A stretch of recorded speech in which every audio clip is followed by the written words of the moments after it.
Ja,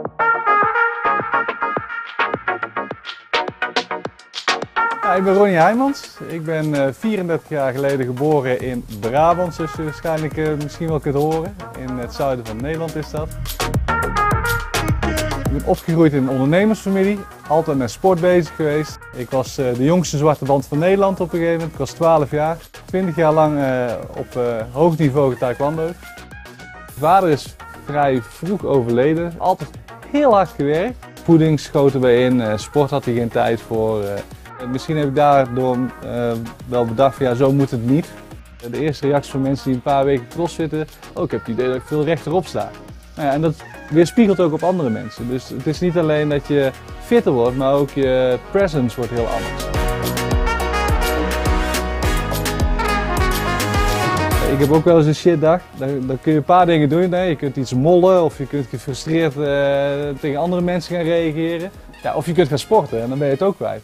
En dan heb je niemand ermee verveeld en jij hebt een lekkere uitlaatklep gehad. Dus ja, sport is eigenlijk een van de basisdingen die ik vind dat in de maatschappij thuis hoort.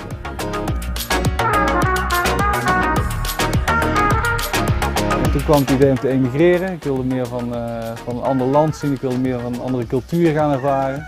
Dus toen nodigden vrienden ons uit om naar Bonaire te komen. En ik reed hier de Scenic Road op met mijn huurauto. En ik was in 3 minuten was ik gewoon helemaal verkocht aan het eiland. Ja, wat is CrossFit? Dat is altijd een hele lastige vraag om dat sec te beantwoorden, want CrossFit is heel breed. Het is gebaseerd op functional movement, functioneel bewegen. Dus als je kijkt naar een sportschool, een traditionele sportschool, zie je vaak mensen zo zitten. Nou, in het dagelijks leven zitten we eigenlijk nergens zo. We zitten niet in één keer zo achter het kantoor.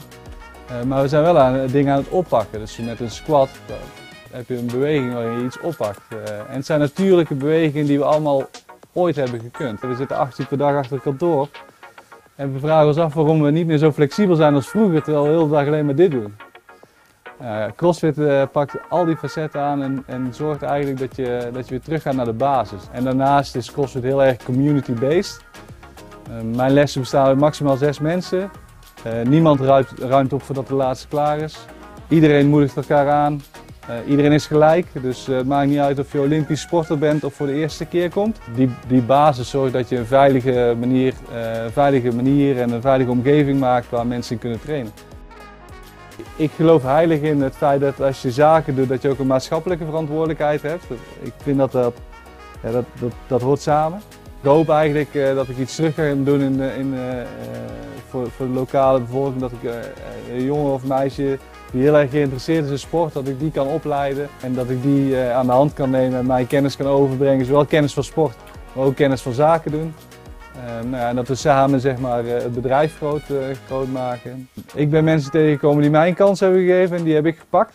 En ik vind dat ik die rol ook voor anderen moet vervullen. Dus ik wil mensen graag de kans geven om een eigen CrossFit box op te starten. Dat lijkt me echt mega gaaf.